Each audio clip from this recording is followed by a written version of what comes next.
Okay, what we have here is we have an austerizer.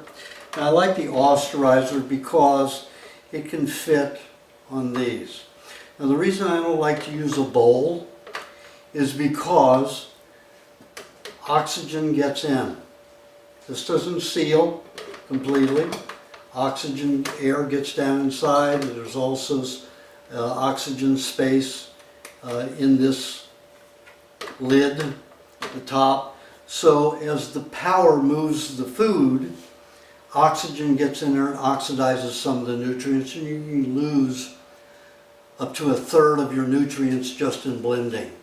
So what we want to do is we want to use a jar for the size and amount of product that we have to blend, so we don't have a lot of oxygen in it. And how we do that is we remove this, we unscrew the base, and there we have the base. We have the blades, and then we have the washer. And we can just put this aside. I never use it, the blender base. Now, it is not necessarily a legal thing, and you'll do this at your own risk. I have never broken a jar. I have heard of 2 breaks in the 32 years that I have done it. I think that's because the washer got caught around the blade and they were blending some almonds. I do not suggest anyone blend almonds. They're too tough, they're too hard, and they can break a glass. Don't grind bones, anything like that in here. Any kind of pits, anything that's very hard, not a good idea. So what we do is we take the washer, we put it on the blender jar. You see how that works? Then we put the blades inside that, and then you see if you have a good sized washer. If the washer that comes with the blender is too thin and they're made in different shapes, this is what will happen. The blender will get, the blade washer will get inside the jar, it'll catch on the blade, it'll cut up the washer and make a mess. And you have food all over the place. So we want to make sure that you have a washer.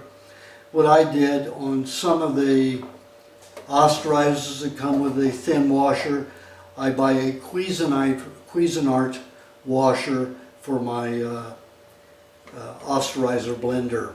And you can see a little bit of washer all the way around the metal and the blade, so you know where it is in its position and not down inside the jar. If you have ingredients in the jar, of course you cannot see down inside the jar. So then you screw this on top like this, and let's say I'm making a sauce. And I'll have some butter and tomato and maybe a little garlic and onion in there. And this is a sauce for one meal. And what I do is turn it on. Now you have low and you have high here, and then you have different speeds with those. So we've got 10 speeds here. So I'll put it on low, and this low also.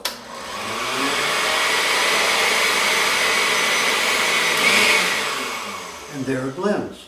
Now you can turn it off on the pulsation or the off switch. So it's very easy. And there we have a small amount of mixture blended easily. Like I say, we can use the size of jar, and we will do that today as you see us prepare various things. So different sizes of jars for the different amounts that's required for the particular recipe. Now when we get into some jars like this where it is not easy to get some of that ingredients down in, to fall down in, and it's settling up here and all this is blending around in this area. What we will do with that,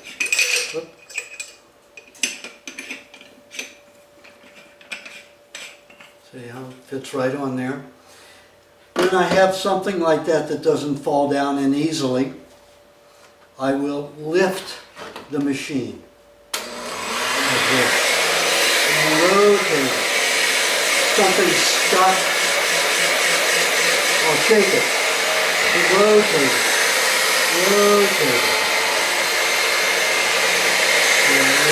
Okay. Rotate it. And the ingredients will blend evenly inside. So usually it's only on these two jars that it's required for manipulation. And if you get this model, it's really very light.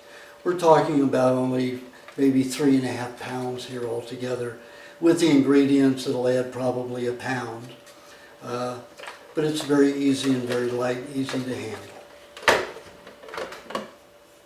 Again, when you want to remove the ingredients, remove the top, remove the blades. Now you usually have stuff on the blades, so you can wipe it like this, or even lick it off. And if you lick it off, these are very sharp, so you can cut yourself, so be careful. And then with this, you probably have to use a spatula if it's something like a sauce. Well, you will see us later when we make a cheesecake that where we use a spatula to get out the ingredients for both the fill and the topping. Okay, let's get started on some wonderful, delicious recipes.